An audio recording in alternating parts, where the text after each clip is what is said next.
Hey everybody, today is your lucky day because today we have a new episode, a new, thrilling, compelling, dynamic episode of the Voxology podcast. And so here we are, here you are, let us reason together, as the scriptures say. There you are. So Tim, hello, how are you? This is Mike Erre, by the way, and Timothy John Stafford. I'm great. On the other I'm end, up. you're great. I'm You're moving. up. You're up and moving. It's early morning. School's back in session. Yeah.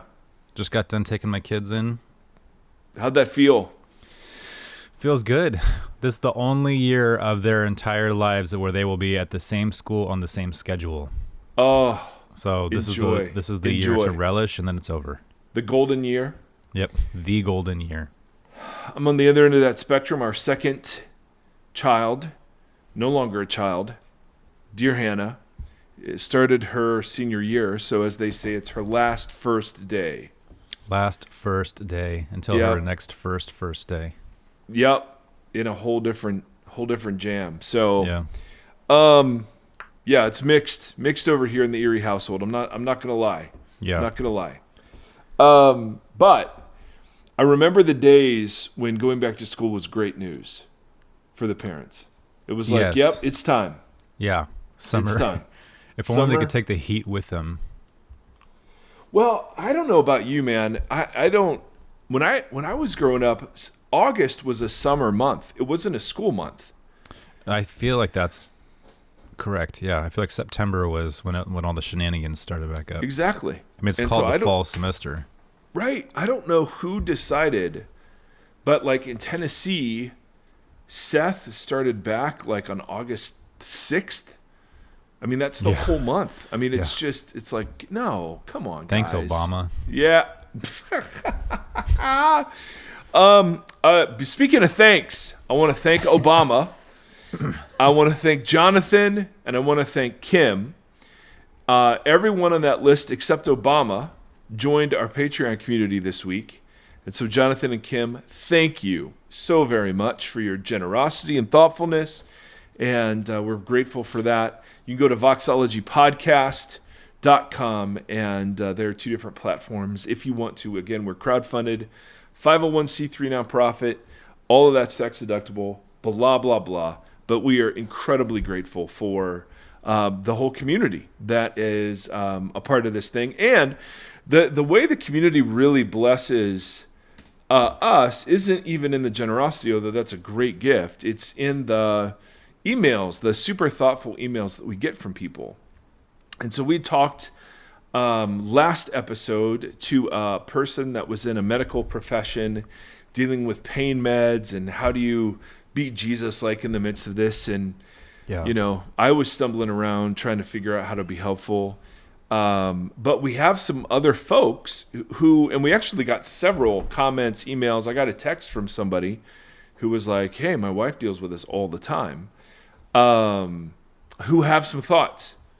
So Timothy, the voice of an angel Stafford, is going to read some of these, and again, with permission. But we always, we think it's an important part of our community is to read these other perspectives. And when people take the time out to kind of share a bit of their story, we want to honor that as much as we can. So, this is the real. I love these emails because it's the people. All of our ideas are so esoteric about faith stuff, and this is like day-to-day flesh and blood. It's a real deal, y'all. The real deal. All right. Hello, Seth. Mike That's and it. Tim. Yeah, in that order. Although, no, Tim should come before Mike. She's a long-time listener, first-time emailer. Thank you for emailing. She's thankful for the podcast, but she's emailing in because she wanted to respond to the physical assistant in the pain management and how to be more Christ-like. She's also a physician's assistant who specializes in addiction medicine. Oh, wow. And there's an overlap in our patient populations. This is the specialty I never thought I'd find myself in, but here I am, and I've been doing it for a while now, and I love it. Same with the pain management patients. There is obviously a stigma when you have an addiction, even when you are seeking help for it. People ask me why I do this. After all, I came from doing pediatric orthopedic surgery for many years, so quite a jump. I simply tell them everyone is somebody's son or daughter and worth fighting for. That'll preach. A lot of my patients are the least of these: homeless, right out of jail, prison, abuse, significant mental health conditions. If it were my child, I would hope someone like myself or your previous emailer is caring for them with a Christ-like compassion. That's a good awesome. portion of my patients are also everyday people that you would have no idea what is going on with them, and they want to be treated with respect, even if their choices and lives don't seem to match up. So, to your emailer, how to not be over the patients that you want to help. I get lied to, manipulated, and straight up yelled and cursed at every day. But it is the good stories that make it worth it. Seeing lives change, families healed, it can happen. No matter if someone has struggled with substance abuse since they were 16 or just came to us after a doctor cut off their opioid medication and they have realized they are dependent on it, come to them with humility. I know you are in pain and just know that I want to help you. This is her quote, like in quotes. Yeah. This is a chronic condition that there is no quick and easy answer for, but I think we can work together to find the best way to help you. Obviously, this is not going to work with everybody. Maybe just keep a list of your patient's stories that remind you of why you went into this specialty. I know I have to some days. A little message for those of you who have someone struggling with addiction or work with people who do, or you pastor someone who struggles. A coworker recently left to move out of state. In a final goodbye to the staff, he said something that will stay with me forever. Create a reality that people do not want to escape from.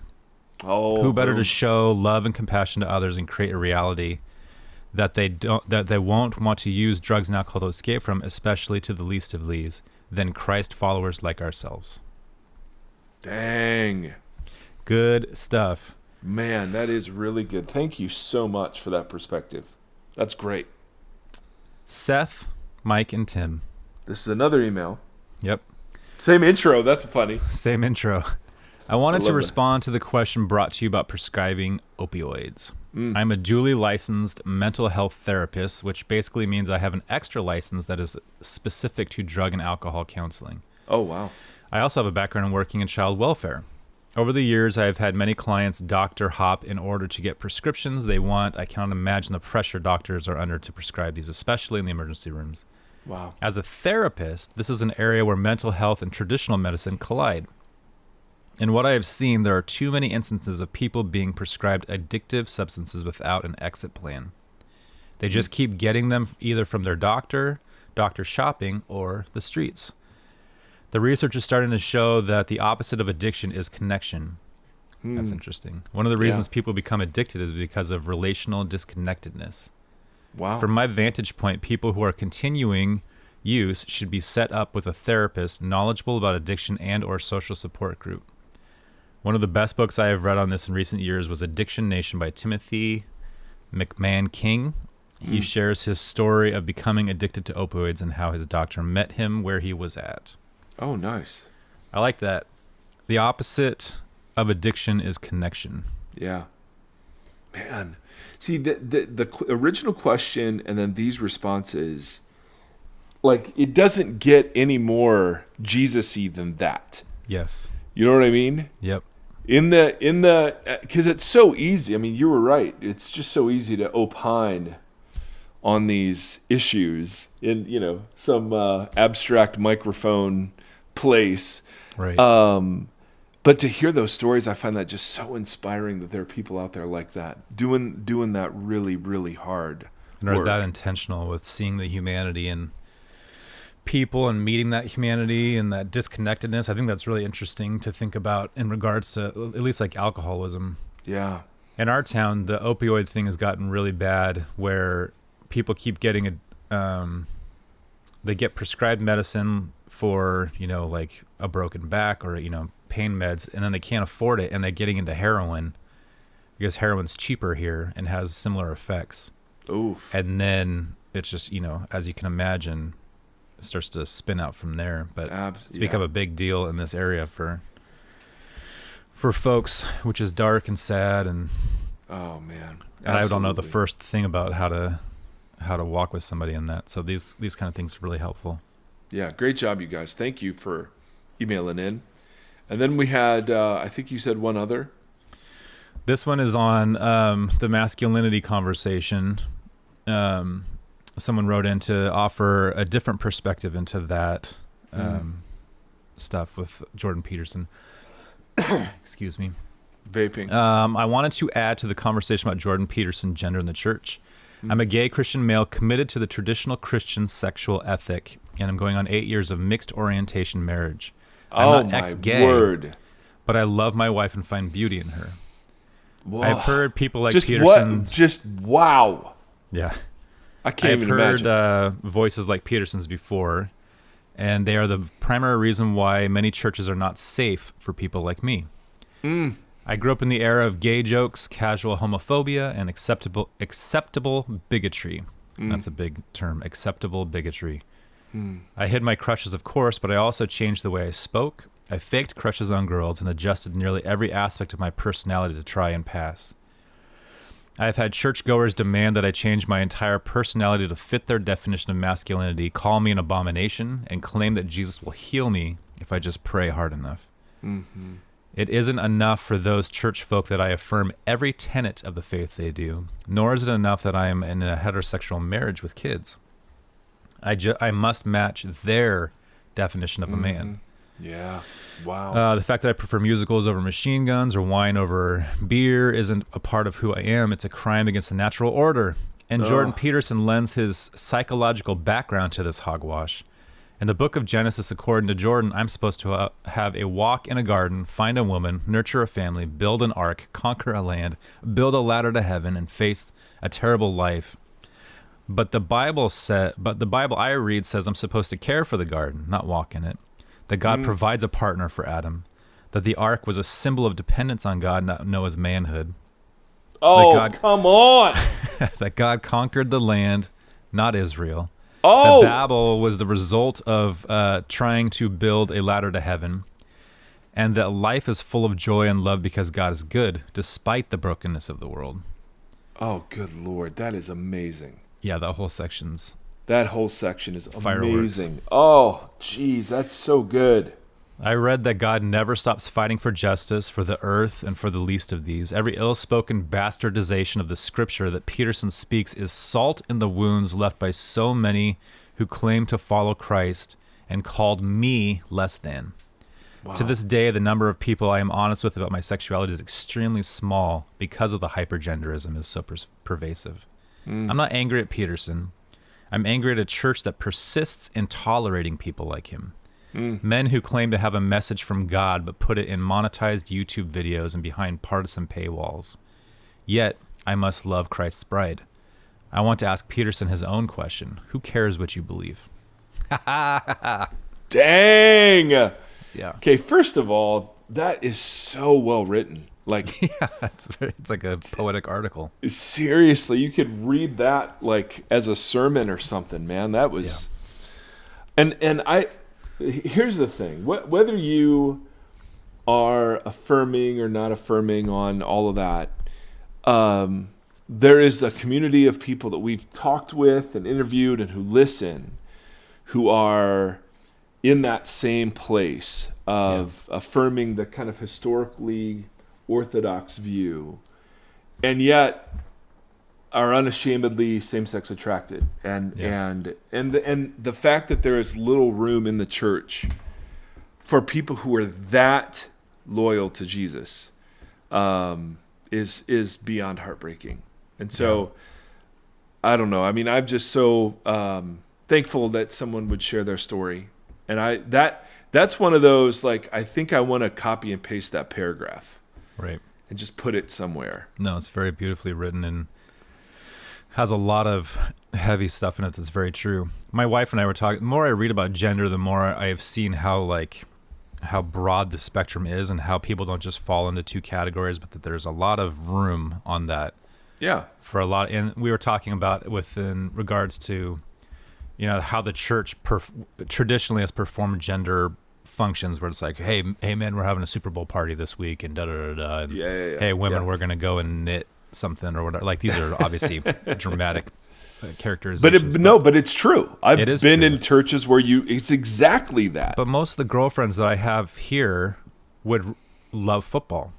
and would love to be at Super Bowl parties and know a lot about the teams and a lot about the game and the sport itself. And then a lot of the guys, like myself, I'm not a big football person. What? I do love art and that kind of stuff more.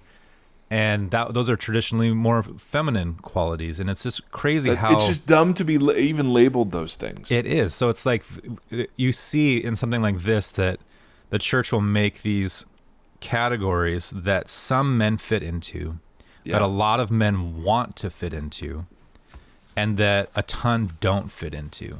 Exactly. And it just creates these environments in the house of God where people don't feel comfortable existing, and they feel like they have to perform, and it's just which also led me, here's a question for you. Whoa.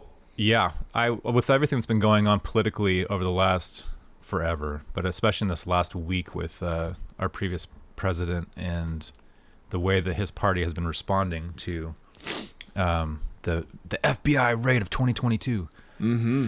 I was thinking more and more about truth and what is truth and how we live in such a time period. It seems more so than I can remember, where truth is completely subjective. Yeah. And we see it with the church also, because the church at large, the church that gets the headlines, is constantly altering truth to fit a narrative. And it's hard. So how do you, but also things like, if you think about the New Creation series or stuff like that, and we're researching and rediscovering true definitions of things like hell or that kind of stuff, truth there becomes organic, or our understanding of truth evolves. So what is truth, Mike? I was thinking about it all week. I was just like, man, this is all like, everybody keeps shifting. And totally. With the rule of law, like in America, the rule of law is there are actual laws, but we keep twisting the definitions of them to fit the scenario that we want to publicize or push forth. It's just made a really interesting wrestling match in my head all week of like, how do you advocate for truth if you live in a world where all truth is subjective? Exactly. And that was, that was some of the very early postmodern deconstructionists around literature, Richard Rorty and others, that narratives, all that's left are narratives, and narratives are just power games. So any totalitizing narrative has to be held in suspect, or in question, or held suspect, because the human impulse is to squash diversity and provide uniformity and force conformity. And so there were these deep suspicions, and this goes back in the history of philosophy. To Wittgenstein, to others who saw language as not having always objective reference, but rather it was a form of spin, and it was a form of the exercise of power. And so my favorite definition of truth comes from D. Willie, who didn't use the word truth, he used the word reality in this quote, but he said, reality is what you bump into when you're wrong. And I thought that is absolutely beautiful. So there are different ways, at least philosophically, to say that something's true. You can say that truth is what corresponds to reality. And something is true if it represents reality accurately. Perspectivalists will say, but no one can access objective reality without some sort of interference from their own particular point of view. So there is no purely objective observer looking over the whole thing without, filters and motives and unconscious bias. And so the idea there is that you can't access objective reality, even if you believe it exists. And so what you're left with are approximations that are ultimately power games. So one of the things I think the Bible suggests in a really radical way is that truth is relationship. Truth is relational. Truth is communal. Now that you can say, well, that just punts the subjective question, away from the individual onto a community. And in one sense, it absolutely does. But when you realize the goal of the Bible isn't to rehearse God's objective truth and for his people to believe it, but rather it's to form a community that aligns with the reality of the kingdom of God that has come and is coming, then truth gets a little more interesting. Yeah. Beyond just the objective. Yes. So it's, I believe that the Bible is this and Jesus was that, and okay.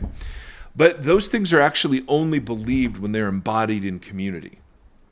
And so for me, truth has become, I still believe objective truth exists, right? I mean, gravity is real regardless of whether or not you deny it. But not when you leave the atmosphere. True. See how slippery? No. But I'm still what's called a realist. I think there's a real world out there that we access through our senses. But I do think, and the scriptures are the great example of this. So your view of the Bible can either be the Bible is objectively true and anyone can see it, and if you can't, then you're missing it. The meaning resides in the text and not in the reader. Then you have on the other side, the meaning doesn't reside in the text at all. It resides exclusively in the reader, right? You're familiar with these debates when it comes to literature. And the meaning resides in the reader, and so there is no way to arbitrate between different readings. There is no way of differentiating a faithful reading from an unfaithful reading. We stand in the middle, or at least I do, and recognize that there is perspective that I bring to the text that has to be acknowledged and woken up to and overcome. But there's still something the text is doing that isn't exhausted by my opinion about the text. Right. And so are those two things symbiotic? Well, I think they are. Yeah. Because if you're reading the text rightly, the text is shaping your perspective of it. Right. Right? But so your being married, perspective does shape it the way you ingest it. Yes. And one of the biggest ways to avoid unfaithful readings is to realize what it is that you're bringing to the text before you even read a word. So I think there is wisdom there. But if someone were going to say, is Christianity true? I would say, well, I think the better question is Christianity real? And the realness of Christianity. Now, I was huge into apologetics. I mean, the Kalam cosmological argument for the existence of God to me is really compelling, and the arguments that Jesus rose from the dead is the least, or the most likely explanation of available facts. Okay, I still buy all of that. Yeah. But that's not what Christianity is, and it's not what it's trying to do. Right. And so if someone were to say, is Christianity real, would invite them into a community. Yeah. And I wouldn't just argue, sort of abstract And ideas. all although three of these emails are exactly that. Right. The ones I just read. Yes, exactly. So when people, sorry, go ahead.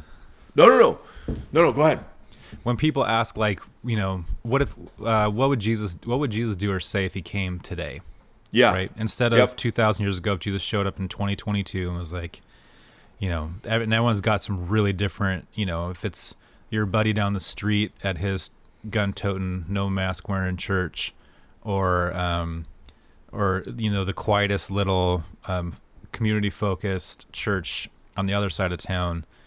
What would they both would claim that Jesus would say and wreck house in a different way if he showed up today. Yeah. But it's would he say anything different than what he has already said? He said quite a bit, right? So yeah. We're always wondering, what would Jesus say to us today? And it's it would seem that he would go through the Sermon on the Mount and he would just say, that this all summed up with love your neighbor. What are these 3 emails that we just went through? Yeah. What is the truth of those emails? Yeah. The truth is seeing humans for who they are and loving them within that. And that forces you to do different things within that. Like I was thinking, like the senses you said, like there's a reality. My wife doesn't have the ability to smell. She's never been able to smell anything.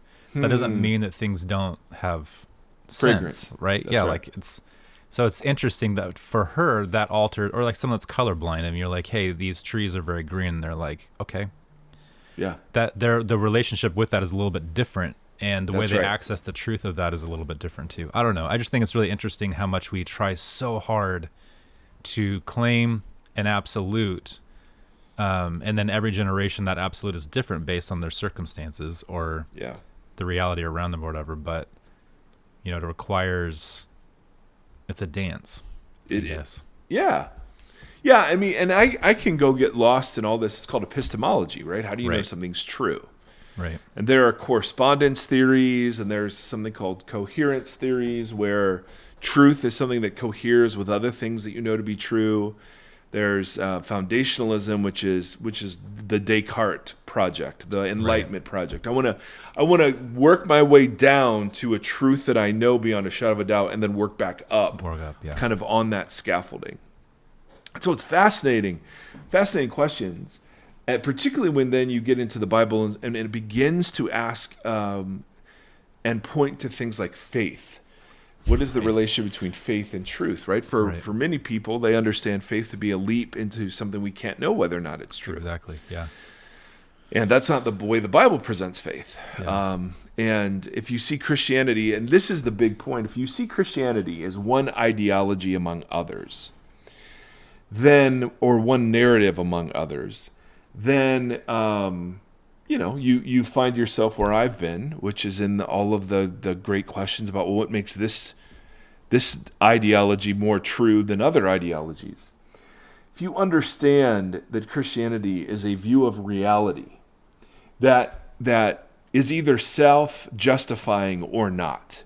In other words, when you embrace it, it either justifies itself as you continue in it, or it doesn't, then that just opens up different avenues of understanding the story that go far beyond, and the reality of the story that go far beyond just the arguments that we can make.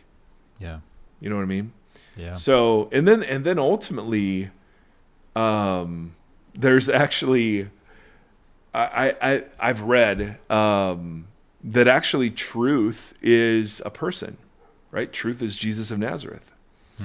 And which totally opens up imaginative possibilities, right? About like what it would be to be center focused then. Yeah.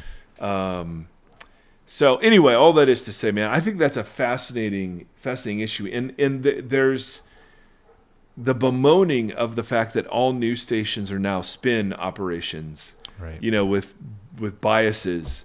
I mean, you literally, I can't hardly trust a thing. It's I'm also the reading inevitable conclusion to those roads, because everybody gets so frustrated with what they see as anti-truth that it pushes you back into being galvanized and angry and pushing what you think is the you know what I mean? I can see how news organizations get so tired or angry that they just pull further back, and people get less interested in trying to just present information. Rather, it's like, man, look at all the misinformation. We have to fight that. Yes. And then you just see, you land where we land. You see the church do the same thing. Yes. I can't believe they're letting those people in, or they're saying this, or I can't believe you're doing that. And now we need to galvanize harder to be the light, to be the truth. Yeah. Yep. Truth is a sword, Yep, exactly. And that's where control or manipulation or coercion or bribery or whatever comes into play. Yeah. Hey, yeah, Jesus will love you and make you rich, or Jesus will love you and give you steak knives, or whatever it is. But great, man, Tim, great stuff. Steak knives. Oops. Can you hear that ringing? Yep. Okay. That's Big Nate FaceTiming me. Hold on. Hey, what's up, boy? Hey, Tim and I are recording right now. Oh, wait. Are you recording right now? Oh, yeah. Hit my theme song. Yo, what up, people? It's your boy. Hey, it's good to see your face. Let me call you in a little bit, all right? Yeah, no worries. Love you, big boy. I love you too. See you, man. Big Nate. I'm picking up for that, Tim. You will too 10 years from now. I know, it's wild. Yeah. When only our moms are still listening. It'll be great. So, Timothy. Yes. We have we've been talking, and you've expressed a desire to, like, hey, let's talk about this Jesus character and who he is and what he's like, and so the surprising aspects of his life. And I read a book years ago called The Scandals of Jesus. And it was just a short little book, and that led me into two other books. One of the books is Calling Jesus Names, The Social Value of Labels in Matthew by Bruce Molina and Jerome Nere. And then another book, which is called Who Do My Opponents Say That I Am? An investigation of the accusations against the historical Jesus, edited by Scott McKnight and Joseph Modica, it looks like. And the idea that I would love to begin exploring in asking the question, like, hey, so let's talk about this Jesus. One of the ways to get at what Jesus was actually really like is through the embarrassing or scandalous parts of the Gospels. So David Inkstone Brewer, great name, wrote this book called The Jesus Scandals, and his first sentence. You have to be a writer if you have that name. Oh my goodness, yes, and wear tweed. He said, "Scandals are our best guarantee of historical truth in the Gospels. When disgraceful, embarrassing, and shocking details about Jesus are recorded by his friends and supporters, it's much harder to disbelieve them. If there had been no scandals, the gospel writers wouldn't have invented them. Why create potential reasons for people to dismiss Jesus?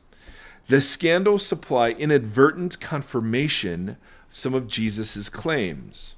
For instance, the fact that he was charged with blasphemy indicates that he made some sort of claim to speak uniquely for God." And I remember this. There was in the 90s a group of scholars called the Jesus Seminar. I thought you'd say DC Talk. That were sponsored by DC Talk.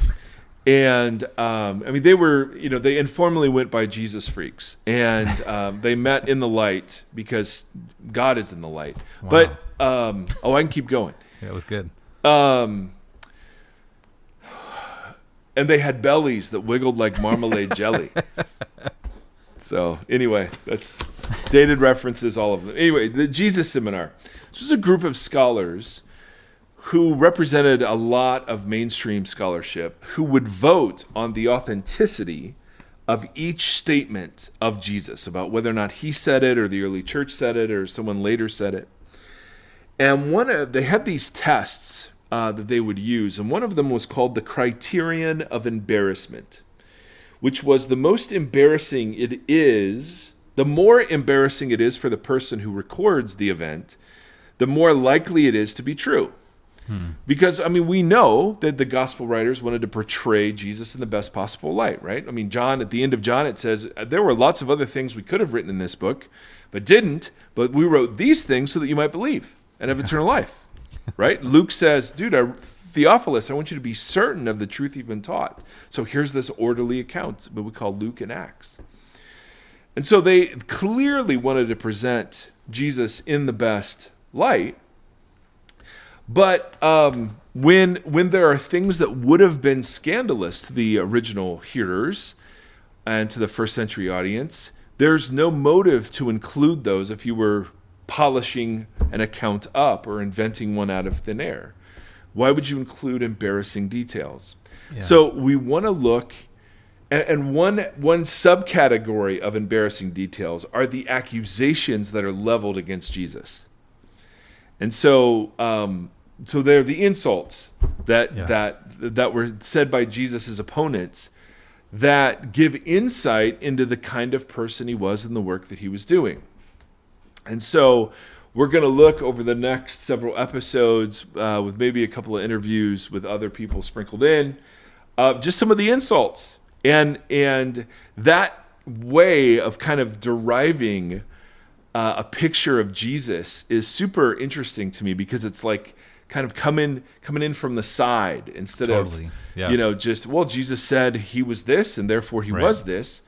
But when you look at the accusations that were embarrassing to Jesus or embarrassing to the early church, you realize, oh, well, he must have been doing something. So like Right. when he's called a friend of sinners, that tells you something very important about what Jesus was like. So we're going to start with his birth, because his birth is one of those places where insults are generated. And so we're going to do a bit of background. Your job, Timothy, as always, is to provide insightful commentary, ask questions, slip one-liners in, and jokes. But I'm just going to get rolling and You roll. giddy up. And here we go. So, bloodlines in the Old Testament are gigantic, because the promised Messiah was going to come through Right. a family tree. Right? In Genesis 12, God approaches Abraham and says, I will make you into a great nation. I will bless you. I will make your name great. You will be a blessing. In other words, I'm going to give you lots of descendants. And I will bless those who bless your descendants. I will curse those who curse your descendants. But all the peoples on the earth will be blessed through your descendants. So automatically you have, just in Genesis 12, an issue of bloodline, an issue of family tree. And then the longer the Old Testament goes on, like at the end of Genesis, we read about the tribe of Judah. There will come a ruler from the tribe of Judah. And then in Samuel, we read about David from the line of Judah, of the tribe of Abraham. There will come a king in his bloodline who will sit on the throne of Israel forever. And so bloodlines were massively important to ancient Israel. And particularly, as the Old Testament accounts sort of show, that they lived in an area of the world that was continually conquered by empires greater than Israel. And so there was the temptation to intermarry with people from other nations, and to produce children that were not sort of pure-blooded Jewish folk. There does seem to be some evidence that when women were in labor, if the child was a boy, it was possible that this boy could have been Messiah. Yeah. They assumed Messiah was going to be masculine. And so there were, not surprisingly, rules put into the law around not intermarrying and not having questionable circumstances around the birth of a child. What you would do in those days, in the days of Jesus anyway, is you would two families would agree on a bride price, and then they would have a betrothal ceremony where the daughter of one family was betrothed to the son of another family, and that was all arranged, and there was a ceremony, and then they would go off into a period of separation where they were allowed to see each other but not allowed to be alone, and they were not allowed to have marital relations. They were considered, for all purposes, husband and wife. If one of them died, the other was a widow or a widower. If one of them had an affair, adultery was the appropriate word for that. I mean, they just could not have intimate relations, and they were not yet together under one roof. It's a bummer deal. And so In more ways than one. Well, yes, except the girl was probably 11, 12, 13, and the boy was 16, 17, 18. So, it's not like you're, you're getting married at late 20s. True. Like we were. So it's not surprising that there was a great emphasis on keeping the bloodlines pure, not only in the law, but just in community pressure. Yeah. Jewish identity was reckoned through the Jewishness of the mother. But that Jewish identity could be called into question if there were questionable circumstances around the birth, or the father of the child was of mixed parentage, someone who was not Jewish or half Jewish or whatever.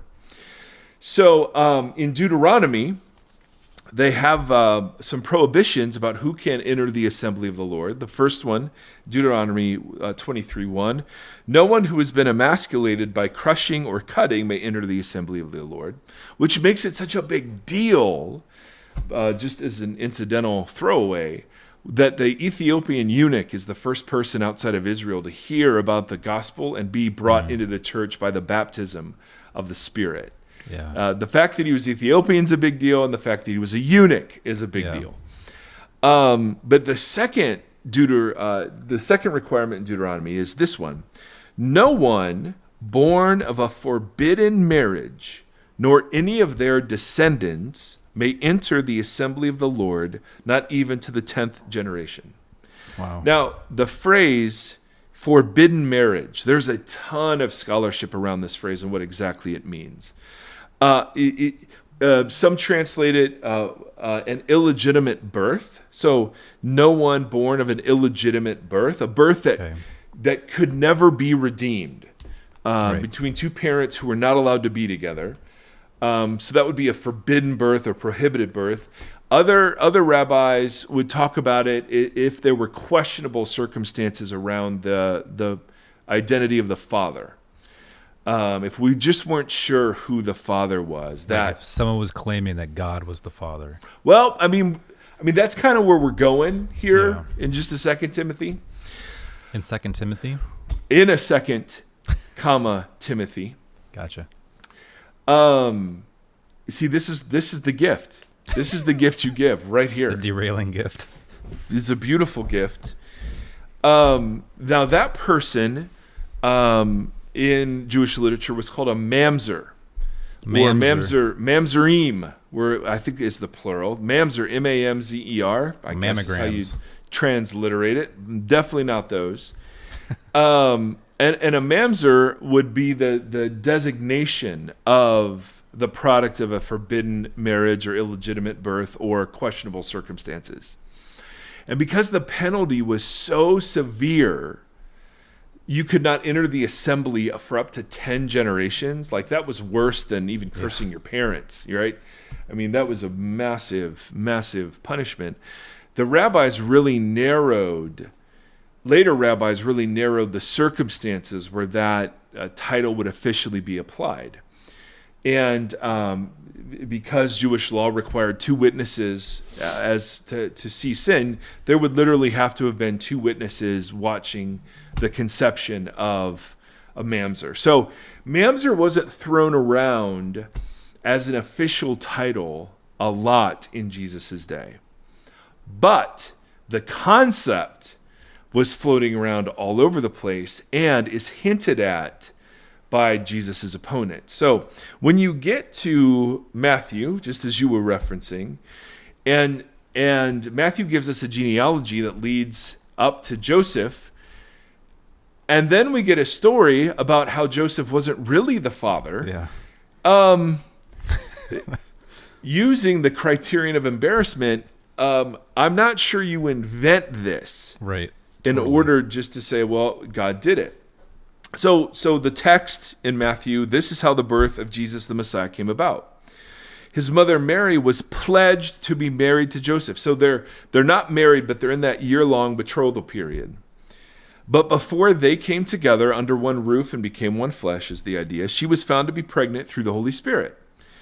Because Joseph, her husband, was faithful to the law, and yet did not want to expose her to public disgrace. So those two sentences, he's faithful to the law, and he realizes he must divorce her.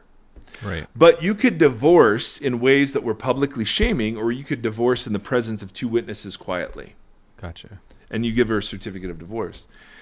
Because Joseph was faithful to the law, so he recognized illegitimate birth, and he was merciful, So he did not do this publicly. He wanted to divorce her quietly. And then, of course, an angel shows up and says, no, this is actually from the Spirit.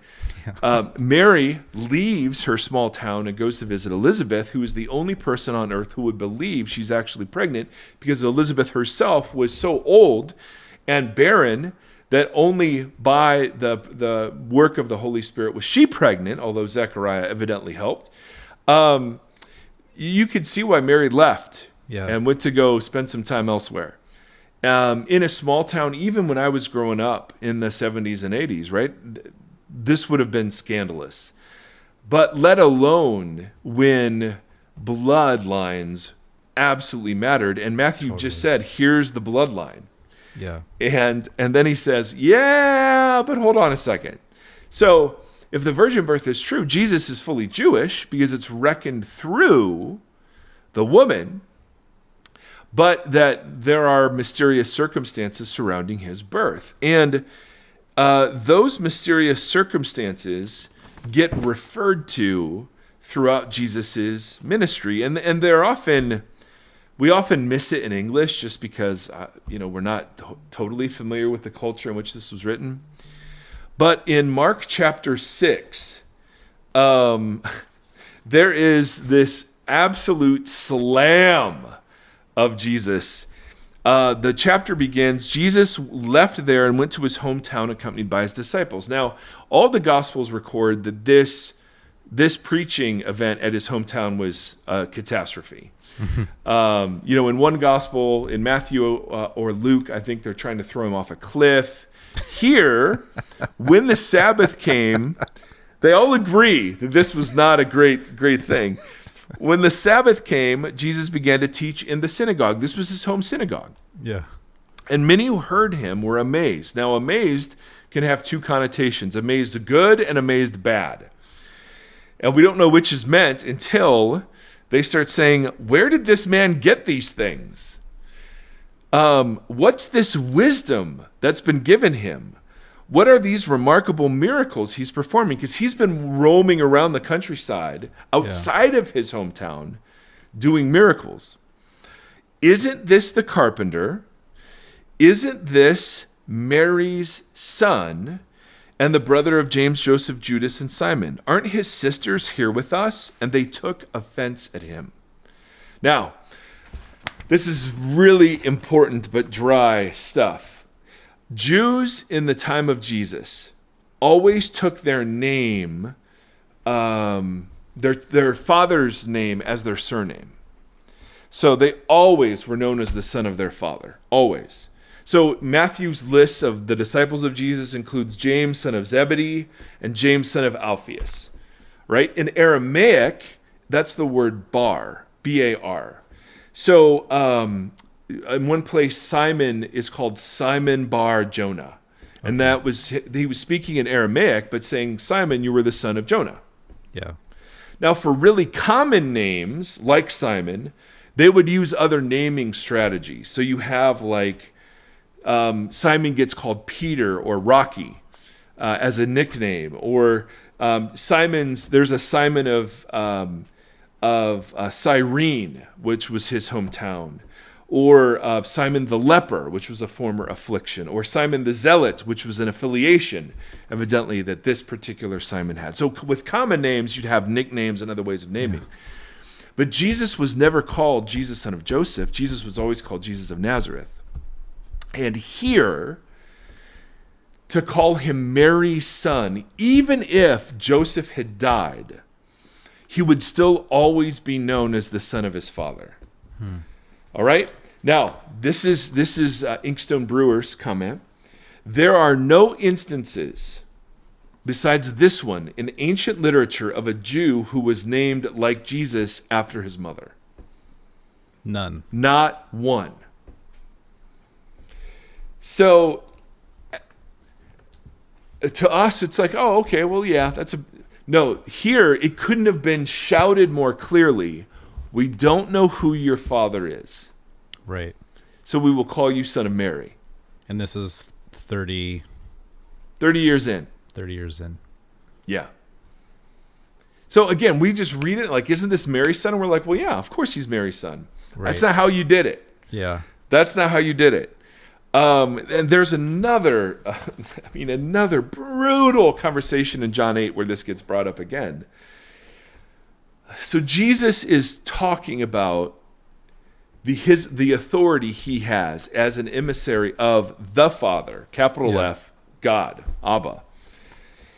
And he's disputing with hecklers in the crowd as he's teaching. He says, in your own law, it is written that the testimony of two witnesses is true, right? We referenced that with the mamzer thing, right? Two witnesses are required. And Jesus says, well, I am one who testifies for myself, and my other witness is the Father who sent me. Now that sets up the very natural question, where is your Father? Yeah. Who is your Father? And that sets up a whole conversation around some of the Jews saying, our father is Abraham. And Jesus responds to that by saying, I know that you are Abraham's descendants, yet you are looking for a way to kill me because you have no room for my word. I'm telling you what I have seen in the Father's presence, and you are doing what you have heard from your father. And he means the father of lies, this Satan. They respond by saying, no, Abraham is our father. And he says, if you were Abraham's children, then you would do what Abraham did, which is worship. As it is, you were looking for a way to kill me, a man who has told you the truth that I heard from God. Abraham did not do such things. You were doing the works of your own father. Again, referring to Satan. Yeah. Now, here's their reply. We are not illegitimate children. The only father we have is God himself. Now, the Greek literally reads, we are not the products of fornication.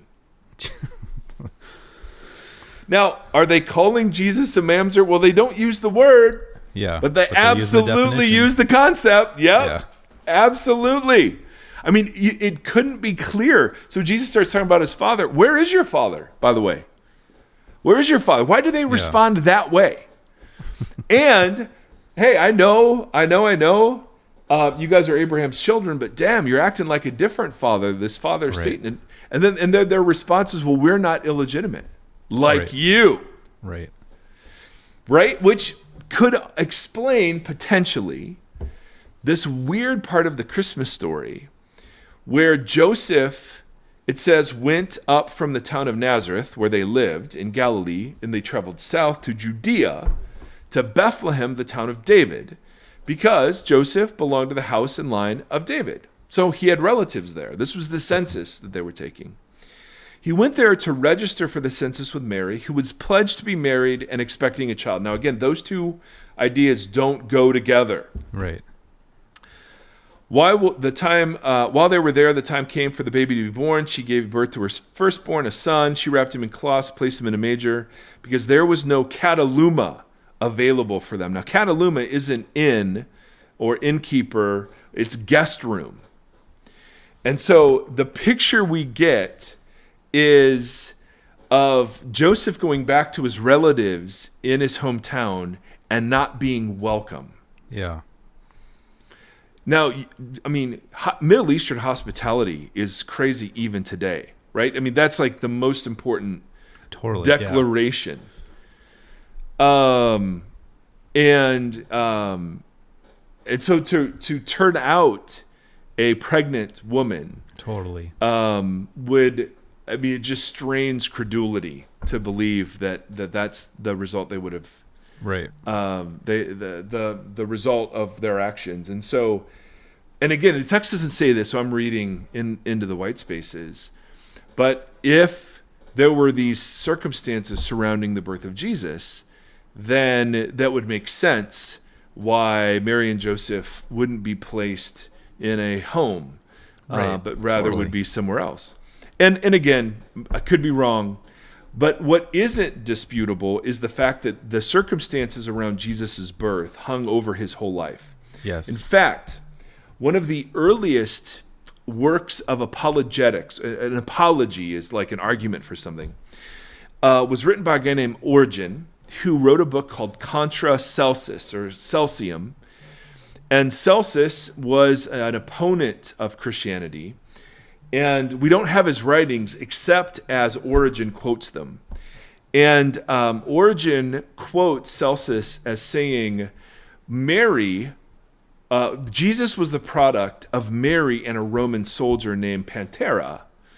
And Pantera is this play on the word virgin, which is interesting. So Jesus in later rabbinic writings is sometimes called Jesus ben or bar Pantera, the son of Panther.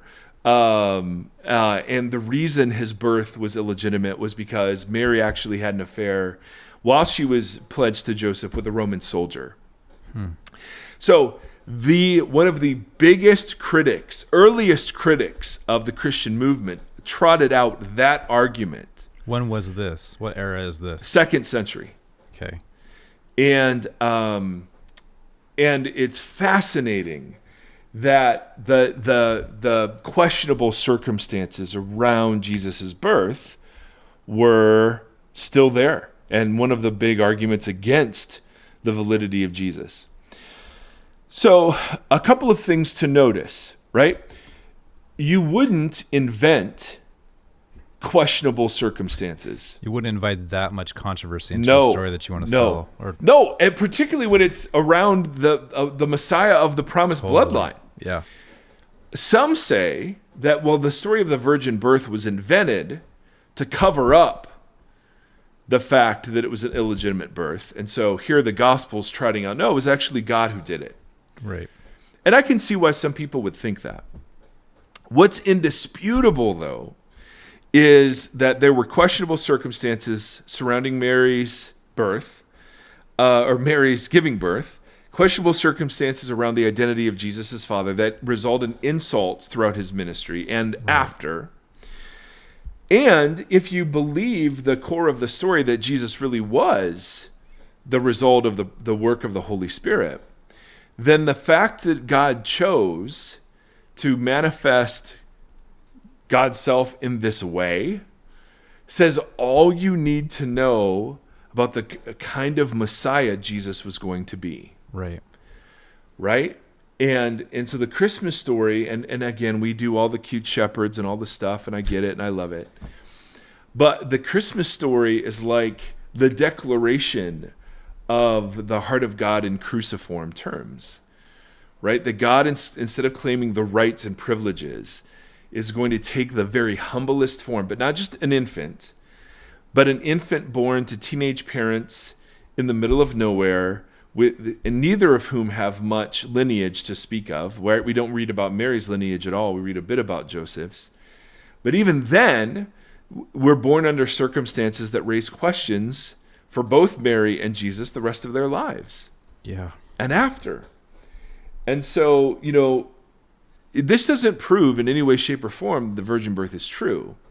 It just proves that there were questionable circumstances surrounding the birth, which sort of confirms a bit of at least the beginnings of the Christmas story, and forces us into a decision about, well, either these were true accounts referencing the virgin birth, or they were invented after the fact to cover up scandalous circumstances. But what's not in dispute is that Jesus came this way. Right. Yeah. I mean, yeah. It would be an absurd way to try to cover up. I have so many questions, and I want to ask the correct ones for people that are listening. I feel like there's someone driving in their car right now, and they're like, ask this question, and I'm not going to ask the right one. The thing that I love about this series or this idea, and why I kept asking it, is, not to restate it 1,000 times, but the humanity of Jesus, what it means to be the flesh and blood, understanding that aspect of Jesus, because again, we understand the esoteric deistic version of who Jesus was, right? One that conquers death and heals and says he's, always has the right comeback and all that kind of stuff, like this. But there's this flesh and blood version that perhaps is in that first 30 years that we only get small little pictures of. Yes. But Yes. a big piece of that is the flesh and blood of the story that you just told of Mary and Joseph. Like, imagine Joseph in this whole story. Yep. Like, we get that little picture of him where he's like, yeah, well, I'm going to be honorable. I'm going to divorce her in quiet because that's the merciful mercy. and right Yep. thing to do. But he doesn't. And he raises this kid that no doubt people were always like, dude, Joseph, Yeah. what were you thinking? What are Yeah, you and- thinking? and Joseph- why are you doing this? Joseph dies early in the story. We only read about Joseph when Jesus is 12. We don't read about Joseph anytime after that. So we assume that he died somewhere within that time period, and so he Absolutely. just remained as Mary's son Yeah. going forward. That's a whole thing too. That's Yeah. just to throw the flesh and the blood on there of a kid who's raised. What does that tension look like when he's 6 or Right. 8 or Right. 15 or 22? The tension of being constantly seen as a possible illegitimate kid or Yeah. a bastard kid or whatever within that scenario. Is just, there's so much there that I think we can learn about Jesus even through Mary and Joseph. And Back to what you were originally thrown down about seeing the flesh and blood. Right? I mean, dang, there's one scholar, Bruce Chilton, who wrote a biography of Jesus that takes a pretty sort of progressive view. But one of the things that he argues is that this is part of the reason why Jesus had such compassion on outsiders. totally. Is that he welcomed the mamzers of the world because he stood in solidarity kind of with them, not officially again, but the public insults to his honor and his parents' honor were there for all to see.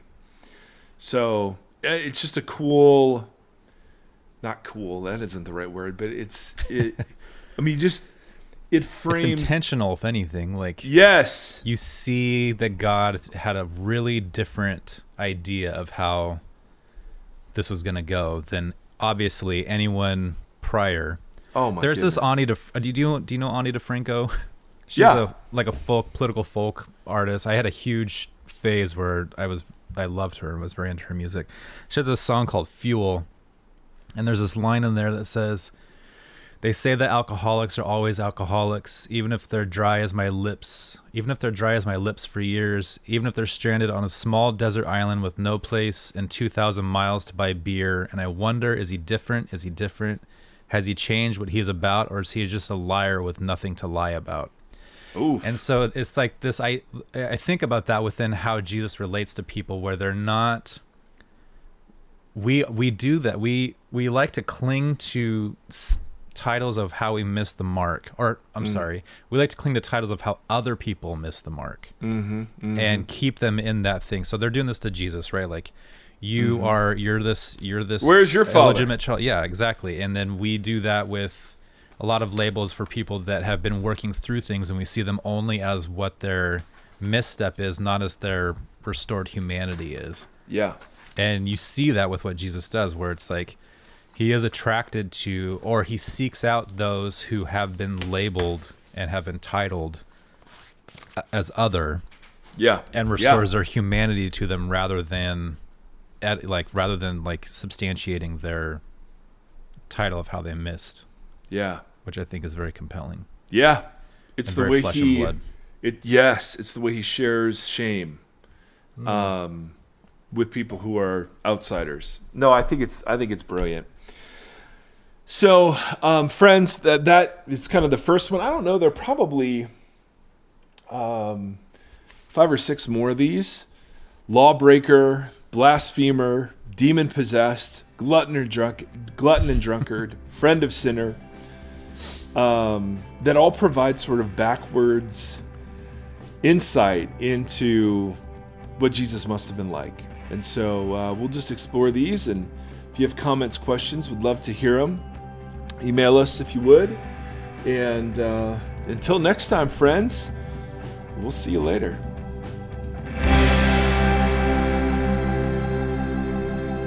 Thank you for listening to this conversation. Voxology is a 501c3 nonprofit organization that is supported by listeners just like yourself. If you'd like to partner with us, you can do so at patreon.com/Voxology. You can also join the community and hang out and chat with us on the socials. Facebook.com/Voxology Podcast and on Instagram @Voxology. Thank you for walking the long road with us.